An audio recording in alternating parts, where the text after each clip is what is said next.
On today's show, we continue our review of the drafted prospects that played at the World Juniors. We'll look at Finland, Czechia, and the best of the rest on today's episode of Locked On NHL Prospects.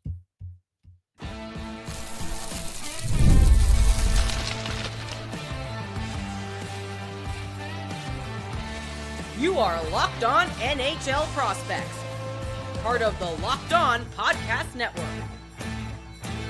Your team every day.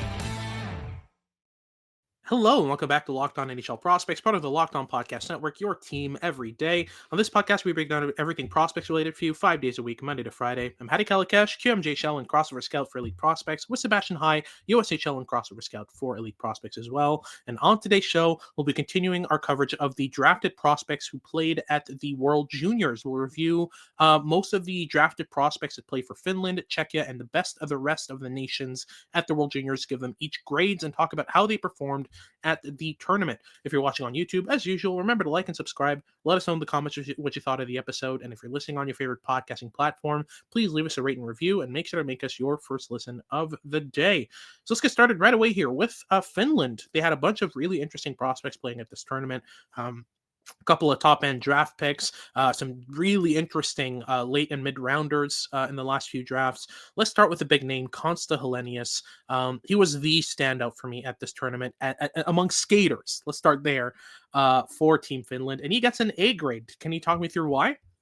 He was the play connector and the play driver for Finland all tournament long. He finished with 6 points, all assists in those 7 games. So nothing otherworldly in terms of production, but the link-up play, the pace he played with, the just possession dominance that he had. Like, I don't know if there's a single forward that was as integral to his team's possession metrics at this tournament as Konsta Helenius. He was so integral at both retaining possession, getting into the offensive zone with control. Whenever possession was like disputed for Team Finland, they would just rifle the puck in his direction, and he'd be able to calm things down and reset a little bit. So a really, really important piece, even if he didn't make the highlight reel as much as other players at this tournament did.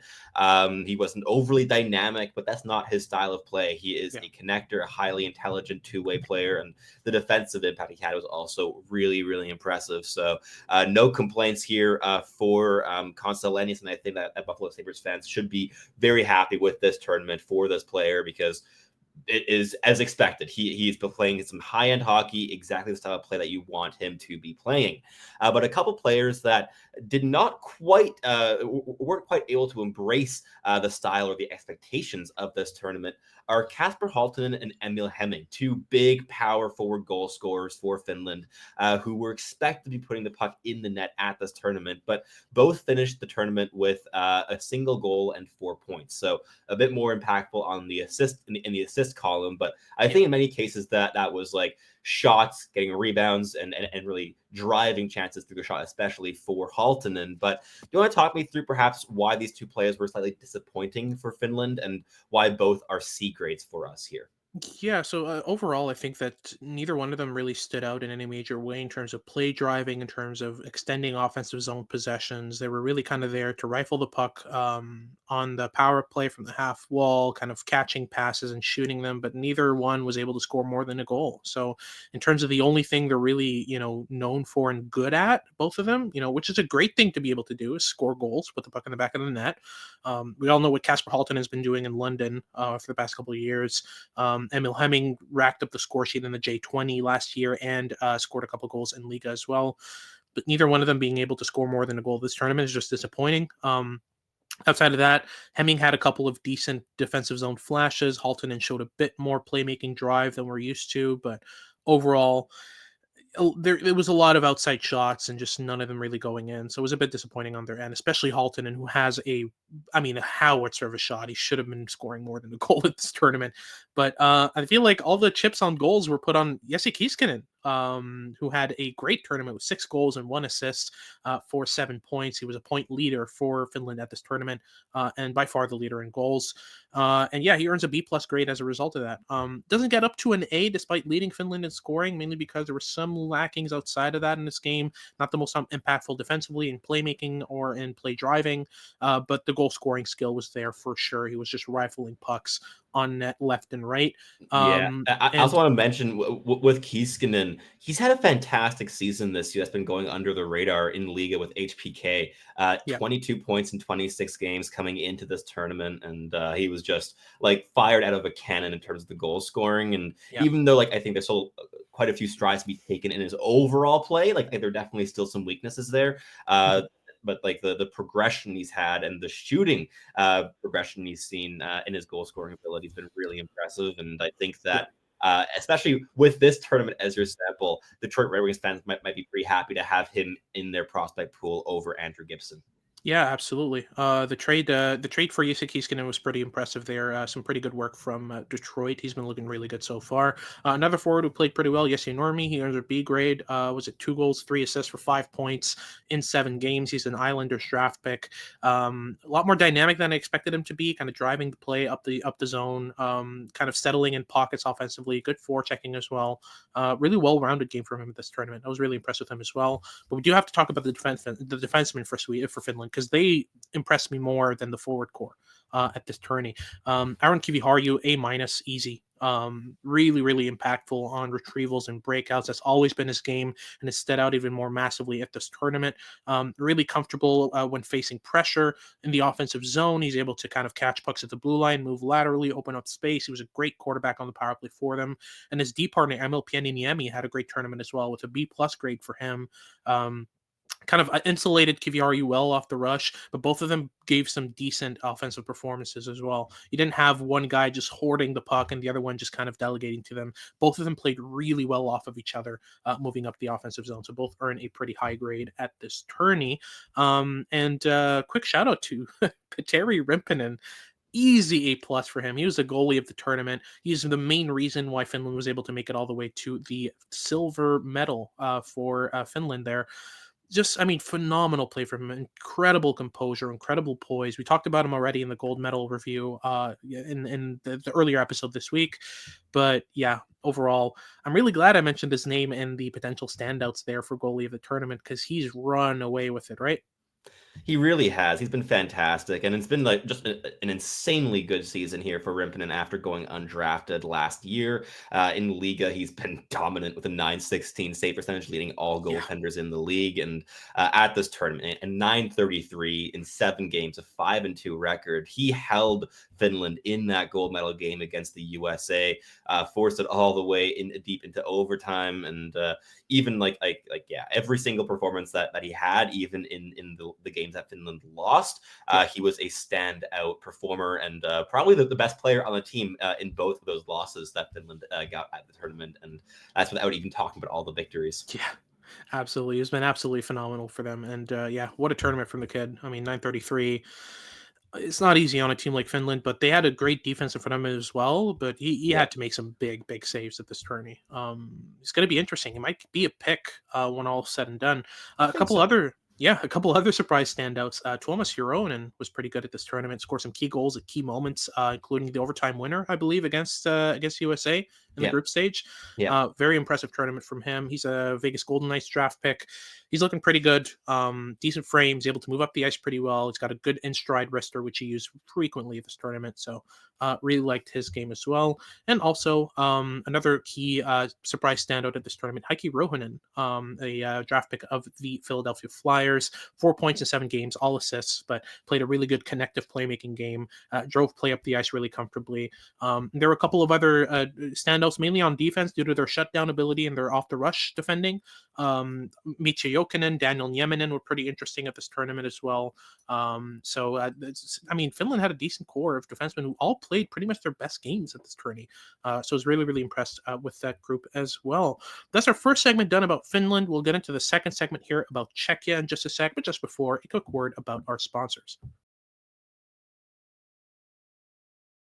From big upsets to game-winning drives, the NFL playoffs are better with FanDuel. Because right now, new customers can bet $5 and get $200 in bonus bets guaranteed. That's $200 in bonus bets, win or lose. The FanDuel app gives you everything you need to place live bets, same-game parlays, and so much more. Whether you want to take your big swings on American football with the NFL or European football with the Champions League, the choice truly is up to you. Or even if you prefer tennis or golf, or if you're listening to this podcast, perhaps hockey is your sport of choice. Whatever it may be, FanDuel has something to offer every kind of sports fan.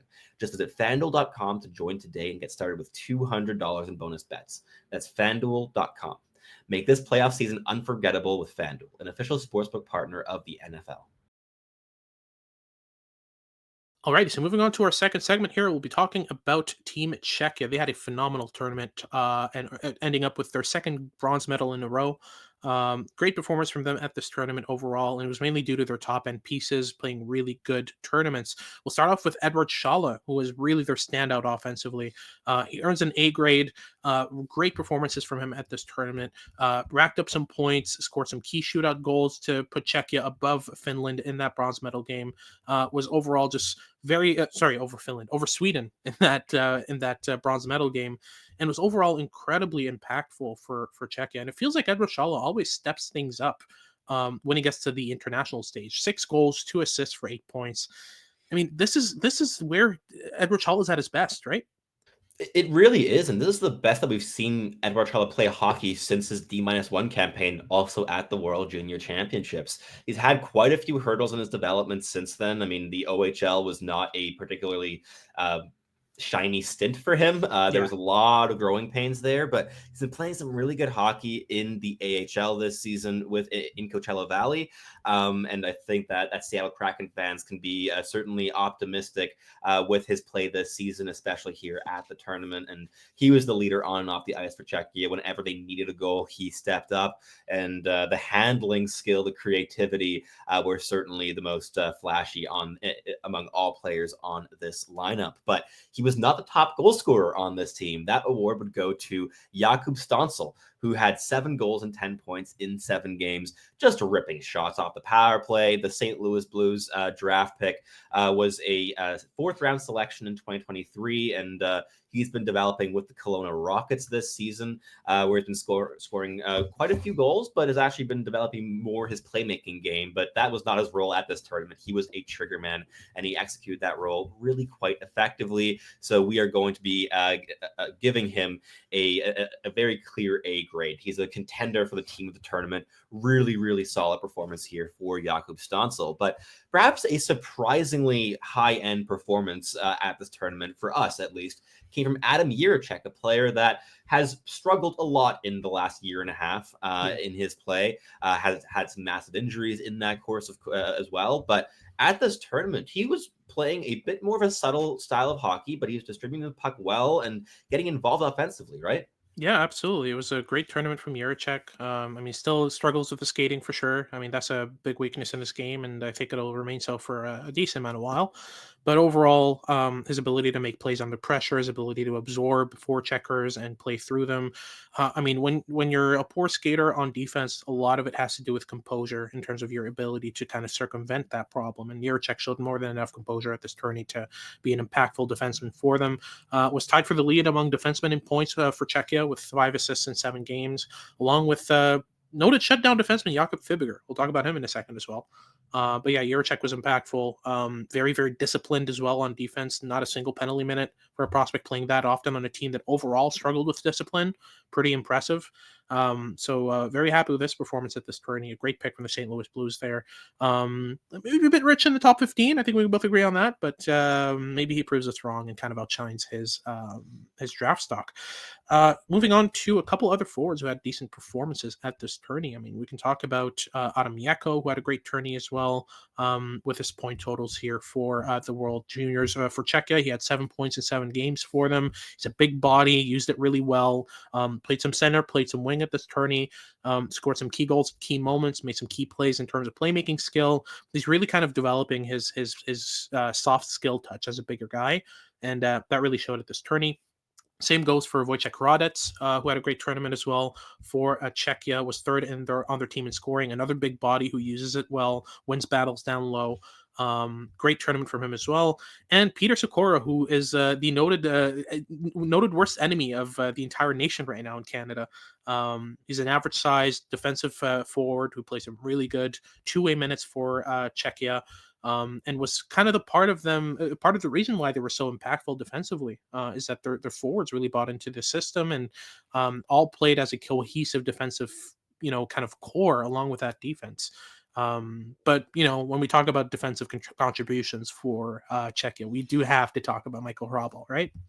We absolutely do. He was fantastic at this tournament, and it might be lost a little bit because there were just so many great goaltending performances here at the World Juniors, from Petteri Rimpinen to Carter George to Leonard Felbergs. But I really think that Hrabal was in that same mix in terms of the impact he had on his team. He's a bit of a chaotic netminder, but he's really big, and I thought his movements were a lot more controlled at this tournament than we've seen in the past, especially internationally. It's always been a bit hit or miss with Michael Hrabal, but that was not the case this time around. A 919 save percentage. He was the reason that Czechia stayed in quite a few of these games. I mean, that 14-round shootout with Sweden, he stopped 12 of those. He was really, really important there for the bronze medal to be secured, and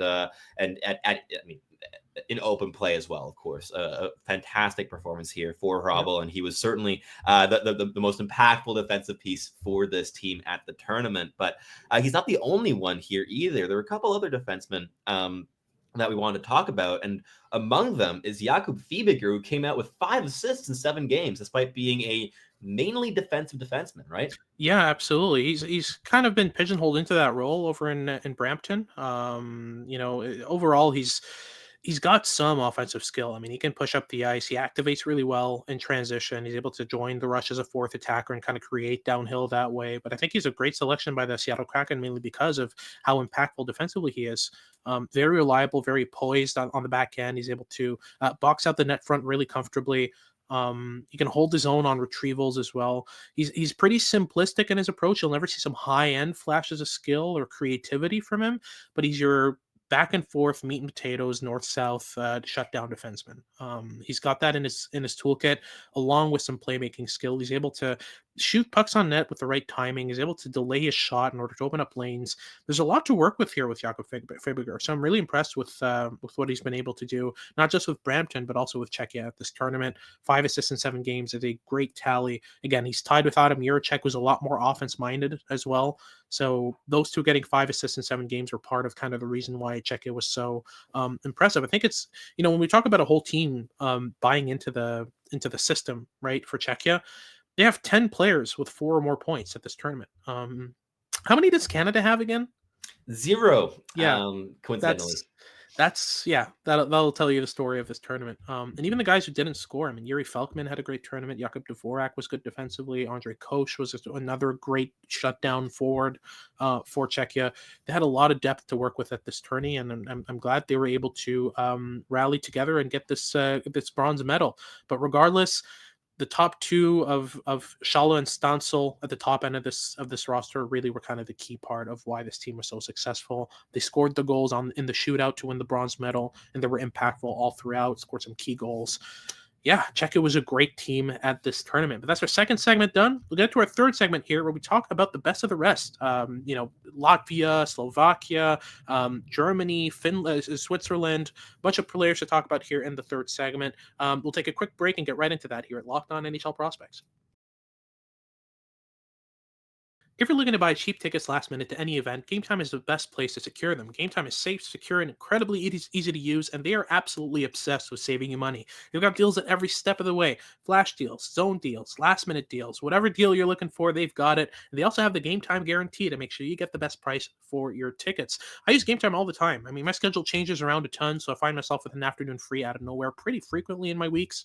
And it's really great just to be able to pull up Gametime, see what events are in your areas, and you get the ticket, you get the QR code, you get to scan it right away on entry, and you're in the game as soon as that. And it's not just for sports. Comedy, theater, whatever you name it. If it needs a ticket, Gametime has it. and they're really reliable regarding that. So take the guesswork out of buying tickets with Gametime. Download the Gametime app, create an account, use code Locked On NHL for $20 off your first purchase. Terms apply, but again, super simple. Just create an account and use code Locked On NHL for $20 off. So download Gametime today. Last minute tickets, lowest price, guaranteed. Alrighty, so let's close things off here with our final segment. We'll cover the best of the rest of the nations at the World Junior Championships here. The likes of Latvia, Slovakia, Germany, Switzerland, and Kazakhstan there in terms of their top performers. And we need to start with Eric Smatejko at forward. He earns an easy A at this tournament, was an incredibly impactful player for Latvia at this tournament. He's been a phenomenal, impactful player in terms of forechecking, playmaking, goal scoring, just clutch ability overall. He's the reason why Latvia was able to make it up until the quarterfinals, right? He was a really important part of that process for Team Latvia. And I mean, he ended the tournament with 5 goals in 5 games. And for a player that was just drafted by the Washington Capitals this past season in the 3rd round, 90th overall, I thought that it was a really statement performance for Matejko as he took control of the offense for Latvia. And that was the case at even strength, the power play, overtime, the shootout. It didn't matter the situation. He was always the go-to guy to create things offensively. He scored that winner in the shootout against Team Canada. He scored the decisive goal as well in the other victory against Team Germany, I believe, in the group stage there for Latvia, and was just constantly buzzing around. And as you mentioned, the forechecking, the physicality, just constantly initiating contact and scoring, not just with a heavy shot, but with just really good goal scoring habits, getting to the dangerous areas. Absolutely. And now he's going to have a chance to move over to Rimouski and play with a better system than he had in St. John in the QMJHL. So very impressive from him. And he's going to have a great opportunity to just continue to build off of it and hopefully become an NHLer. After Eric Smatejko, we also have Dalibor Dvorsky, who had a great tournament production-wise. 5 goals, 9 points in 5 games, I believe, is what the end result was for Dvorsky at this tournament. And that earns him an easy A minus. Minus mainly because outside of kind of the score sheet itself and some defensive ability, I think that he had a pretty ordinary tournament. Just looked like a guy in some games. Just failed to stand out massively. But once you get him on the power play in that half wall position, he's money. He's going to rifle the puck through goaltenders and just score goals at will. It's a great tournament from him as well. Speaking of Slovaks, we also have Juraj Pekarček, who had a great tournament. He earns a B+ grade. What made him impactful at this tourney for Slovakia? I thought that it was a combination of just effort level, which I think has to be the case when you're playing on a Slovak team with just what 4 drafted players. It was not the deepest roster this season, but he was just very impactful in setting a high pace of play every single shift he was on the ice, clogging things up in the neutral zone to support his defenders as well. I thought that he was one of Slovakia's better defensive forwards, even when he was playing on the wing, and offensively, it was just that combination play with Dvorsky. I don't think that any other forward on Slovakia had more chemistry with Dvorsky than Pekarček did, especially there on the man advantage. And I thought that it was a really solid tournament here for Pekarček, who's been playing some solid hockey in your neck of the woods this season with the Moncton Wildcats, where he's put up 35 points in 30 games. And he's just been riding that wave into this tournament to a really, really solid result. And I mean, I thought that he was very, very clearly the next best skater after Dvorsky on this Slovak team. But next, talk me through Maxim Strbak, who had quite a few points there. He's over a point a game, but the actual performances were a lot more erratic, weren't they? Yeah, absolutely. It was kind of all over the place. I felt like a lot of his points were kind of resulted from plays that other of his teammates set up rather than his own abilities. He was pretty limited at this tournament in all 3 zones. I felt like defensively he struggled a bit to kind of suppress play, to keep inside positioning on retrievals, and to break pucks out comfortably. A lot of glass and out plays and chip and chase plays that could have been avoided with better reads. Overall, I thought his performances warranted a C, despite earning 6 points in 5 games at this tournament. I felt like he was all over the place, offensively, defensively, in transition. Had a bit of a rougher tournament there for Slovakia.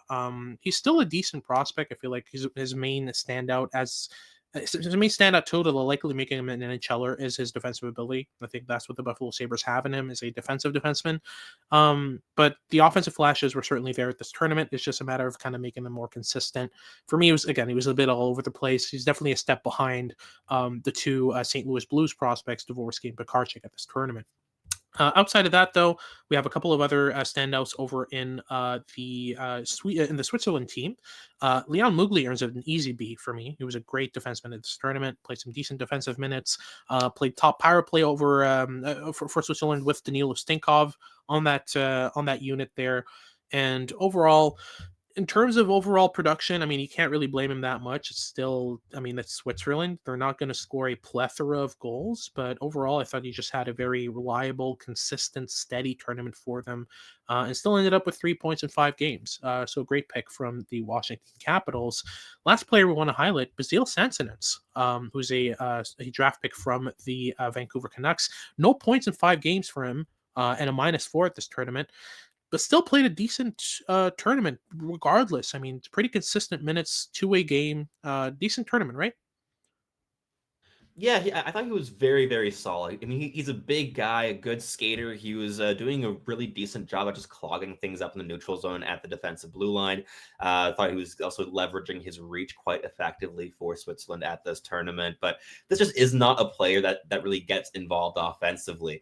He's a really good mobile defensive defenseman. But I mean, through 26 QMJHL games this season with Rimouski, he's only gotten 3 points. So this is Yeah. never going to be a player that was going to lead Switzerland in scoring or anything along those lines, but he was playing some really important minutes for the team, and I thought that he was more than reliable there for the Swiss. And while I still have my questions about the actual eventual NHL upside that player has, the Vancouver Canucks draft pick might end up being a bottom pairing shutdown guy, or just a solid shutdown guy in the AHL once he develops for a couple more seasons. But let's move on to our surprise standouts for the best of the rest. And this is Latvia heavy at the front, so we're just going to lead with those guys because Latvia was a fantastic team to watch this tournament. I think everyone was just very happy about it. At least I was. I wasn't overly butthurt that Canada lost that game. Yeah. I love underdog stories, and I'm always going to cheer for the teams that are not expected to win at a tournament like this one. But Leonard Feldbergs, talk me through him. He was amazing, right? I mean, just absolutely ridiculous performances from him. I mean, multiple 50-plus save performances, was money against Canada, was a main reason why Latvia was able to upset them. Great performances as well across the board against the likes of Sweden, kind of put them on their heels as well, and make them kind of fight for that lead that they had. Having a 929 save percentage and a 2-3 record at the World Juniors, when you're facing the likes of Sweden and Finland and USA and Canada, pretty much back to back to back. I mean, that's insane from Feldbergs. I mean, what we saw from him was absolutely ridiculous at this tourney. And again, just a phenomenal performance from him here. His own teammates will admit it. This tournament had Leonard Feldberg's name written all over it, and he's the main reason why they were able to get to the quarterfinals. Outside of him, I mean, you also have Bruno Osmanis, who had a great tournament as well for Latvia in terms of point totals, 4 points in 3 games for him. Decent tournament for him overall offensively. Oliver Zmorniaks, who's a draft eligible for 2026, had a great tournament as well there for Latvia. It was a very young Latvian team, and they're still able to make that deep run. So very impressive from them. Over on the Swiss side, you had Ludwig Janssen, who had a great tournament, in my opinion. He's a 2025 NHL draft eligible. He was kind of third in the pecking order behind Mugli and Ustinkov in terms of offensive left-handed defensemen, and was still able to make that second power play unit tick really, really well. Comfortable on breakout, some flashes of breakout skill as well. He's able to deke past a layer of pressure, get into the neutral zone, and make a play. I was really impressed with this game overall. Asana Ali Sarkenov, who had a great tournament for Kazakhstan. Who, I mean, they won a game Sure, but overall, it's still Kazakhstan, and they had some limitations on that side. But Sarkenov scored 1 point in 3 games, and had 33 penalty minutes at this tournament. But despite the lack of pure point totals, he was very impactful game to game for Kazakhstan. Him and Artur Gross were kind of the two main standouts there for Kazakhstan. And lastly, Luka Radivojevic had a great tournament over in Slovakia, and I would say surprise standout, yes, because I mean he was in the first round on a couple of boards early on this season, but kind of fell off pretty quickly. But I thought before his major injury there, he really upped his draft stock. I feel like he really showed some of the potential and upside that he had. Really impactful two-way defenseman, great breakout skill, great composure on those breakouts as well, and some offensive control as well, which Slovakia kind of needed at this tournament. So those are the surprise standouts for the best of the rest there for the nations at the World Juniors, and that is our episode done. Thank you very much for tuning in. If you're watching on YouTube, remember to like and subscribe. Let us know in the comments what you thought of the episode, and if you're listening on your favorite podcasting platform, please leave us a rating and review, and make sure to make us your first listen of the day. For your second listen of the day, remember to check out Locked On Sports Today. They've got all your news and updates about what's going on around sports, and remember to check in for our next shows as we continue our prospect coverage for the month of January. This has been Haddock Halikesh with Sebastian High. Thank you for tuning in, and we hope you tune in next time.